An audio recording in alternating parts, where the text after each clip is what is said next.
Hello. Welcome to another video on our channel. Here, we translate testimonies from people who have had near-death experiences and other spiritual experiences. Today, let's learn the story of Evangeline Hartwell. She says she was an atheist, died during surgery and moved to a spiritual space where she learned the truth about life after death. If you are not yet subscribed to the channel, subscribe now. Leave a comment with your name and city. Let's now listen to Evangeline's testimony. My name is Evangeline Hartwell, and I'm about to share with you an experience that completely changed my life. I was born and raised in Sweetwater, a small town in rural Texas, where the sky seemed endless and churches dominated the landscape. Since I was a child, I was known for my insatiable curiosity and my tendency to question everything around me. My journey began like many others in my community, immersed in the traditional Christian faith. However, as I grew older, I began to notice discrepancies between what was preached and what was practiced.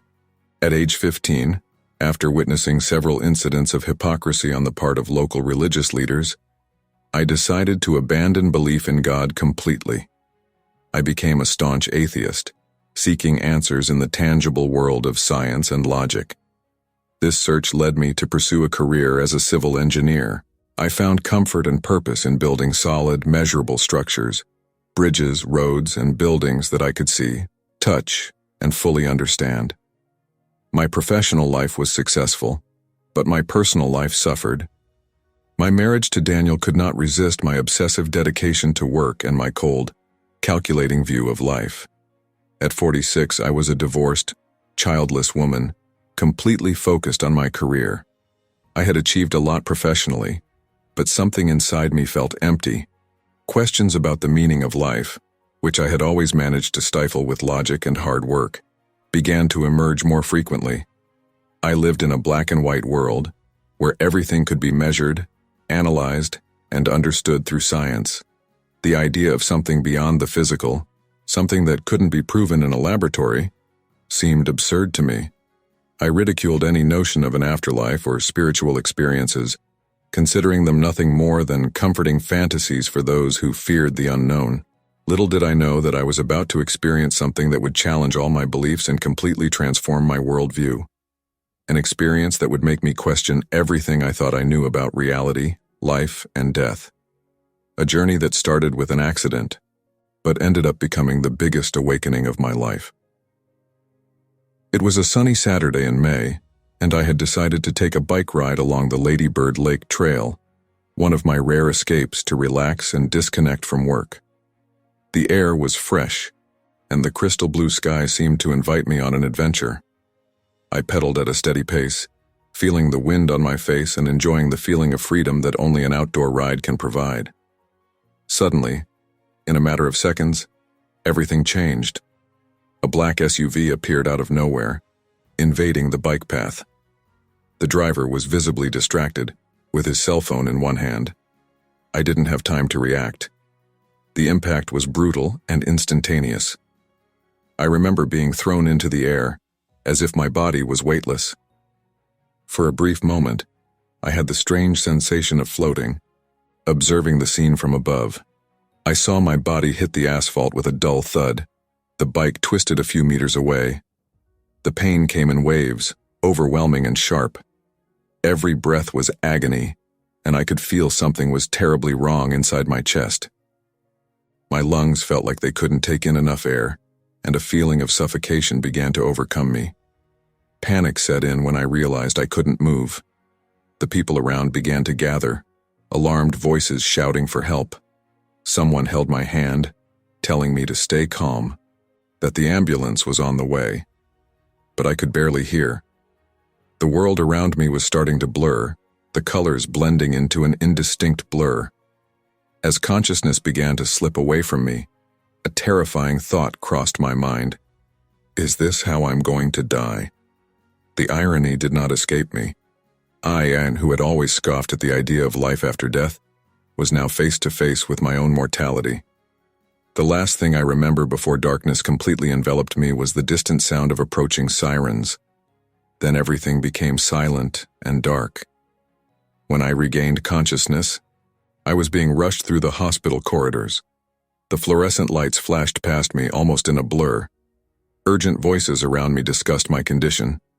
I picked up fragments of sentences. Multiple fractures, internal bleeding, collapsed lung. The gravity of the situation was palpable. I was taken directly to the operating room. The medical team moved with almost mechanical efficiency, preparing me for the procedure. An anesthesiologist leaned over me, briefly explaining what was about to happen. His words barely registered in my mind, dazed by pain and fear. As they prepared to anesthetize me, I was overcome with overwhelming terror. I, who had always seen death as a simple end, a lights out without consequences, was now terrified by the prospect of facing absolute nothingness. The irony of the situation was not lost on me. My entire life of skepticism and rationality seemed to crumble in the face of the primal fear of non-existence. As the anesthesia began to take effect, I felt an internal struggle. Part of me wanted to desperately hold on to consciousness, fearing that if I let it go, it would never return. Another part yearned for the relief that unconsciousness promised, a temporary escape from the pain and fear that consumed me. My thoughts turned to my life, to all the things I had accomplished and, most painfully, to all the things I hadn't done, relationships I neglected, opportunities for connection I missed, moments of joy I didn't fully enjoy because I was too busy planning the future or analyzing the past. In my last moments of consciousness, I was overcome with a deep sense of regret, not because of what I had done, but because of what I hadn't allowed into my life. Love, compassion, a deeper connection to the world around me and the people in my life. When I finally gave in to the anesthesia, my last conscious thought was a silent plea to the universe, to whatever force might be listening. Please give me another chance. There is so much I still need to learn, so much I need to fix. And then, against all my expectations, instead of the total darkness I expected, something extraordinary began to happen. Something that would challenge everything I believed I knew about reality, consciousness, and the very nature of existence. What happened next was something I could never have anticipated or explained with my previous mindset. Instead of the absolute emptiness I expected, I found myself immersed in an experience so vivid and real that it made my previous life seem like a hazy dream. Initially, there was a sensation of movement, as if I were being pulled through a tunnel at incredible speed. The walls of this tunnel seemed to be made of pure light, shimmering in colors I didn't even know existed. It was as if each tone contained within itself an entire universe of meanings and emotions. As I walked through this tunnel, I began to feel an indescribable lightness. All the weight of my physical body, all the pain and fear I felt moments before, simply melted away. I felt free in a way I had never experienced before, free from limitations, free from worries, free even from time as I knew it. As I emerged from the tunnel, I found myself in an environment that defied earthly description. It was a lush green field that stretched as far as the eye could see, but every blade of grass seemed alive and conscious. The sky above was not blue, but a kaleidoscope of ever-changing colors, as if it were breathing and pulsing with a life of its own. The air around me was filled with a deep, penetrating peace. It was not just the absence of conflict or worry, but an active presence of harmony and well-being that permeated everything. Every breath I took, although I wasn't sure if I was actually breathing in a physical sense, filled me with a vitality and clarity that I had never experienced. The flowers around me seemed to sing a silent melody, their petals moving in a graceful dance that told the story of the universe. I could know intimately, the interconnectedness of all things. Every particle of existence was linked in a cosmic web of love and consciousness. It was at that moment that I realized, with a shock of recognition, that I had died. Or at least, I had died according to my previous understanding of death. But this was not the end I had feared.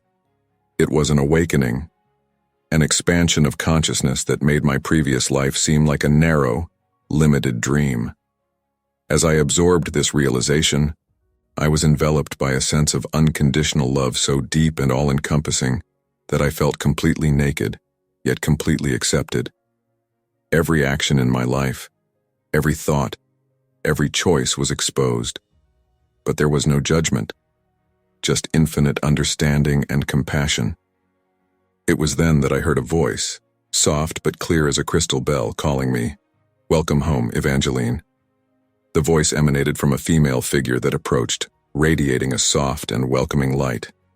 Her name was Lena, and with her arrival, I knew I was about to embark on a journey of discovery and transformation beyond anything I could have imagined.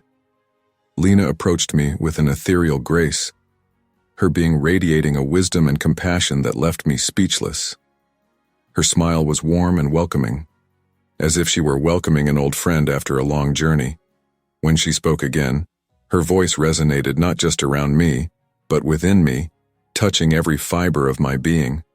"Evangeline," she said, "you have a lot of questions, don't you?" I nodded, unable to articulate the whirlwind of thoughts and emotions that flooded me. How could I explain the confusion of a lifetime of skepticism faced with this undeniable reality? Lena smiled understandingly. "What you are experiencing now," she explained, "is more real than anything you have ever known. Life on Earth, with all its struggles and joys, is only a fraction of true existence. It is a temporary illusion, a stage where we play roles for our growth and learning." His words reverberated deeply within me, challenging everything I thought I knew about reality. "But what about science?" I asked hesitantly, my engineering mind still struggling to reconcile this experience with my understanding of the physical world. Lena laughed softly, a sound that seemed to contain the music of the spheres. "Science, dear Evangeline, is a wonderful tool for exploring the physical world, but it is limited by the very nature of material reality. There are dimensions of existence that transcend what can be measured or quantified by human instruments." She reached out and gently touched my forehead. The instant his fingers touched me, I felt a rush of understanding. I saw, in a flash of cosmic insight, how the reality I knew was just the tip of the iceberg of a much vaster multidimensional existence. "Your search for truth through science was not in vain," Lena continued. "She prepared your mind to question, to seek answers. Now, you are ready to expand that search beyond the limits of the physical world." As she spoke, the environment around us seemed to respond, the colors intensifying, the silent music of the flowers becoming more harmonious. I realized that this place, whatever it was infinitely responsive to our thoughts and emotions. "Lena," I asked, my voice shaking with the immensity of what I was experiencing, "what happens now? Am I dead?" She smiled again, her eyes shining with ancient knowledge. "Death, life, are just terms we use to describe different states of being. You are more alive now than you have ever been, and you are here to learn, to grow, and to make choices that will shape not only your future, but the future of many others."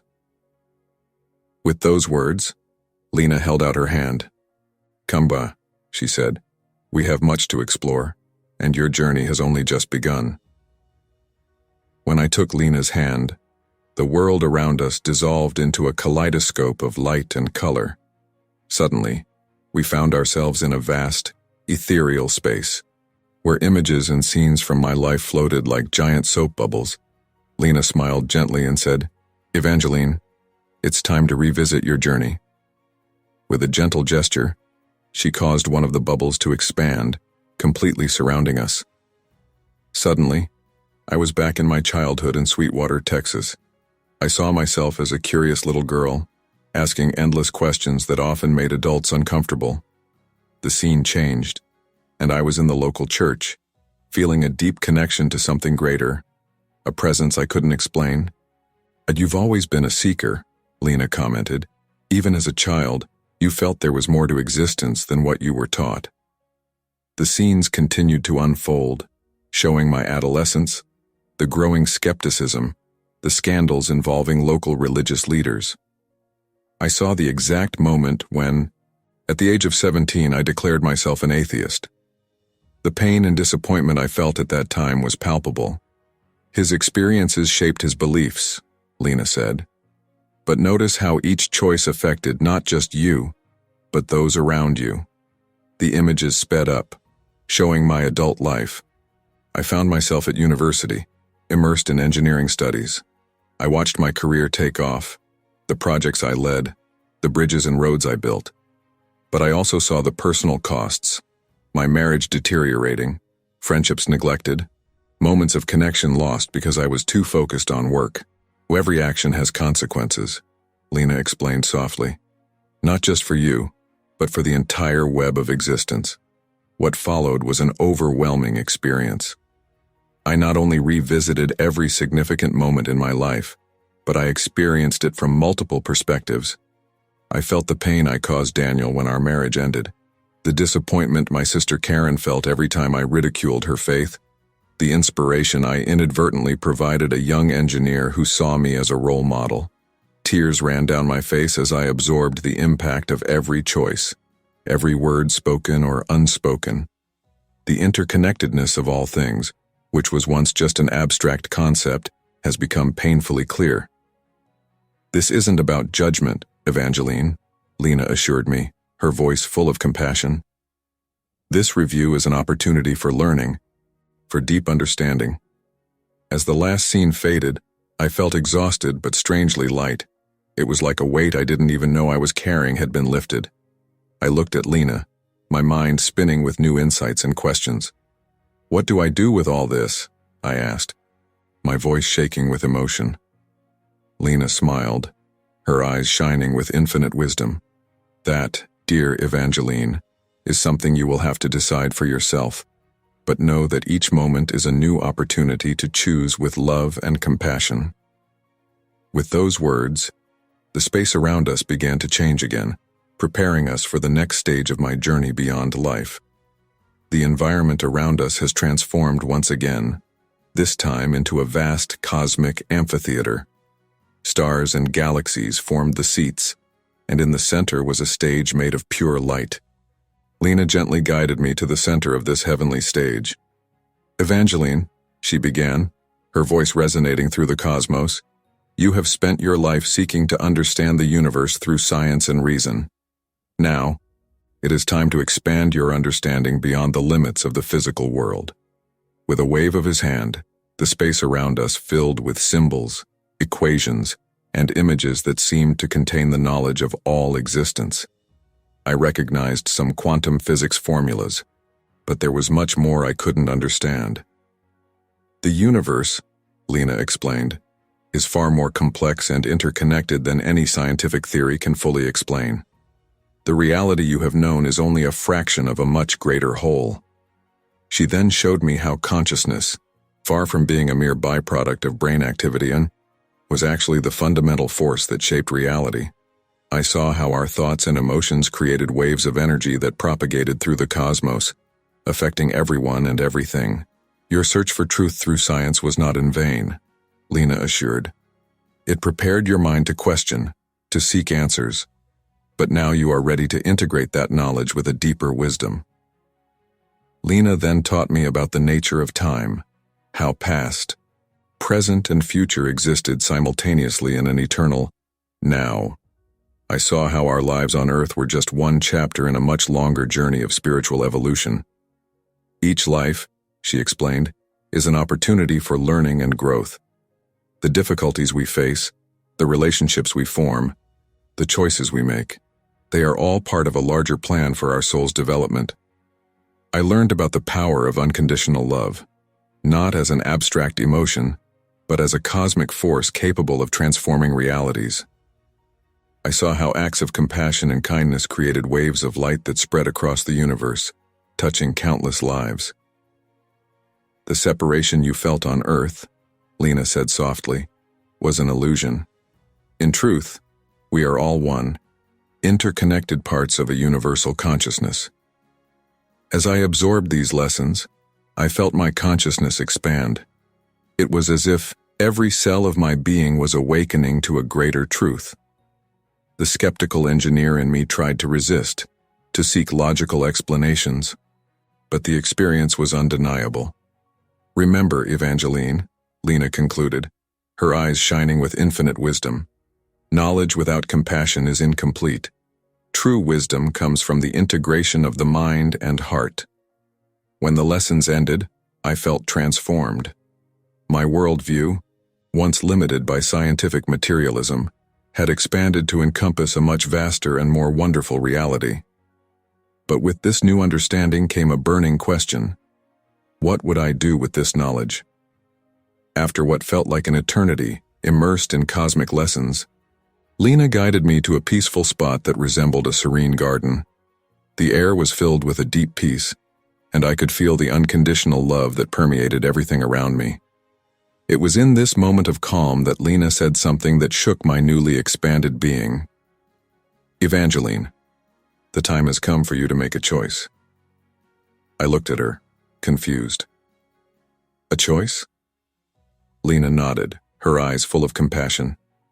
"Yes, you can choose to remain here, in this realm of peace and understanding." "But why would I choose to go back?" I asked, my voice shaking with emotion. "Here, I finally understand. Here, I am at peace." Lena smiled gently. "It is true that here you have found peace and understanding.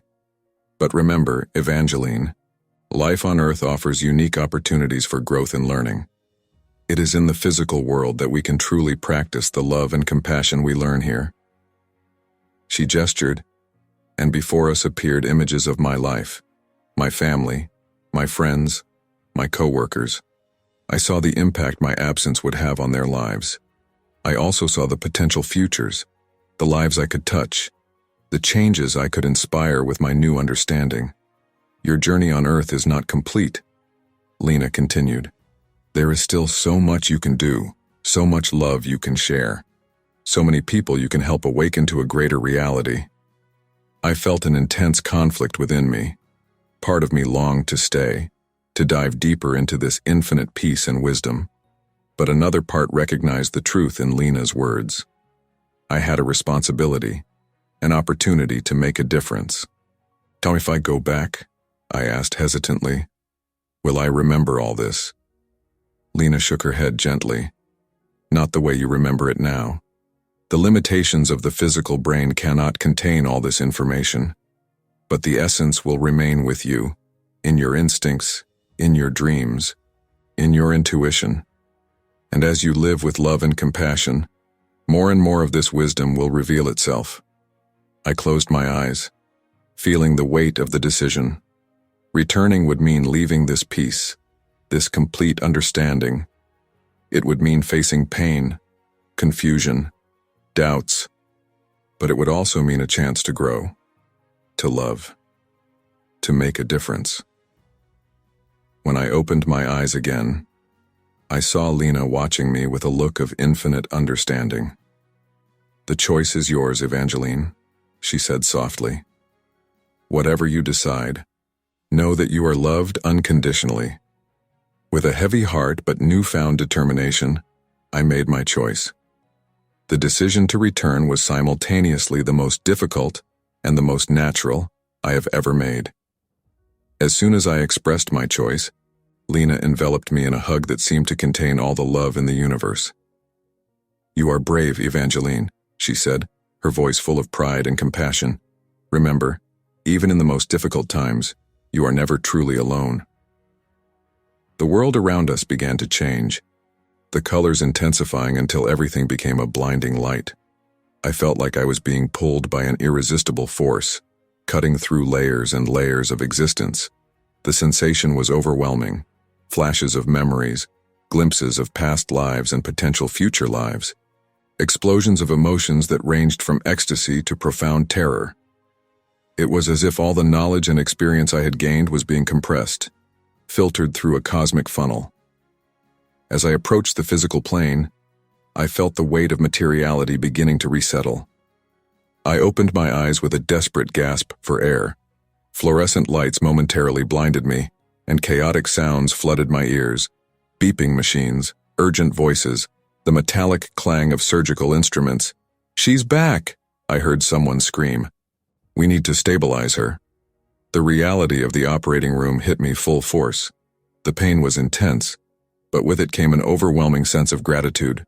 Gratitude for being alive, for having another chance.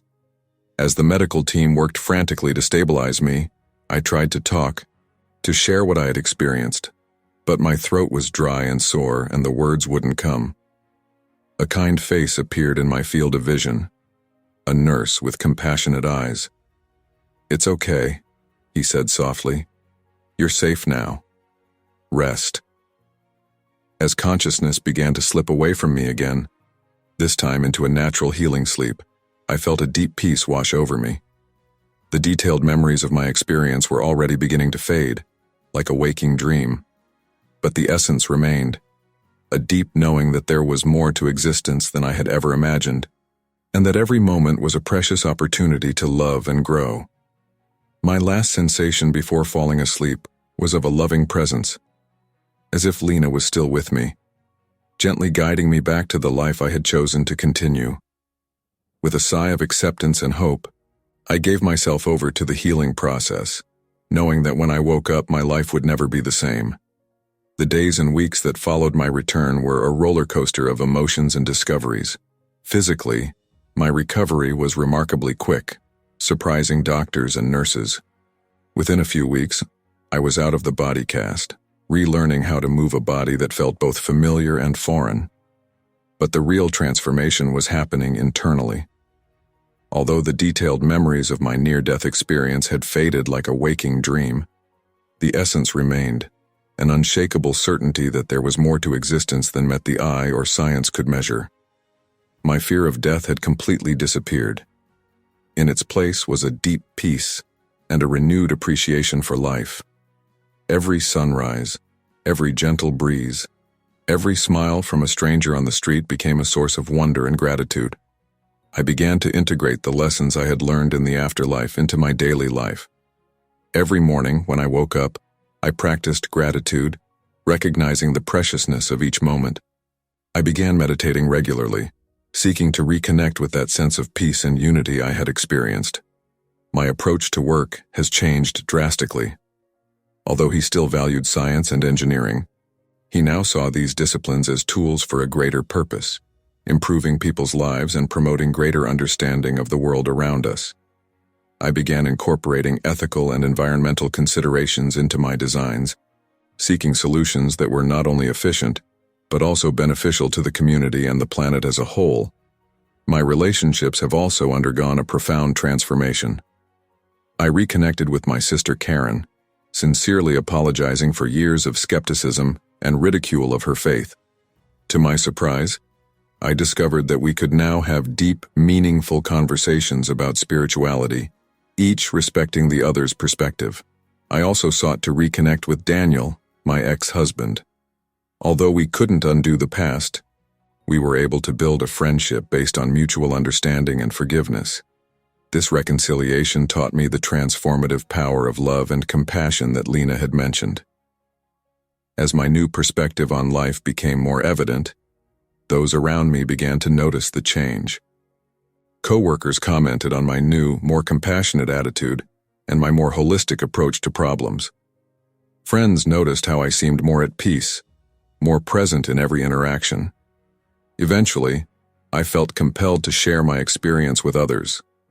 I started giving talks, not just about engineering, but about integrating science with a broader understanding of reality. I talked about how the pursuit of knowledge could be enriched by compassion and an awareness of our fundamental interconnectedness. Many skeptics, as I had been before, questioned my story. Some even suggested that my experience was nothing more than a trauma-induced hallucination. But I didn't care about convincing anyone. I knew my truth was deeper than any logical argument could express. Over time, I discovered that my near-death experience had given me a greater purpose, to be a bridge between the world of reason and the realm of spirit. I began studying the intersections between science and spirituality, quantum physics and consciousness, seeking ways to articulate the deeper truths I had experienced in a language that could be understood by scientists and spiritual seekers alike. Today, years after that fateful surgery, I can say that I am a completely different person. My name, Evangeline, which means messenger of good news, as has never seemed so appropriate. Each day is an opportunity to live out the lessons I learned in the afterlife, to love unconditionally, to seek the truth with an open mind and heart, and to remind everyone I interact with of their essential divine nature. My journey continues, of course. I still have moments of doubt, moments when the limitations of physical life feel overwhelming. But in those moments, I close my eyes and reconnect with that deep peace I experienced. I remember Lena's words, "You are never truly alone." And so, I move forward, grateful for every breath, every challenge, every opportunity to grow and love. My near-death experience wasn't the end of my journey. It was just the beginning of a life lived with purpose, compassion, and a deeper understanding of the vastness and beauty of existence.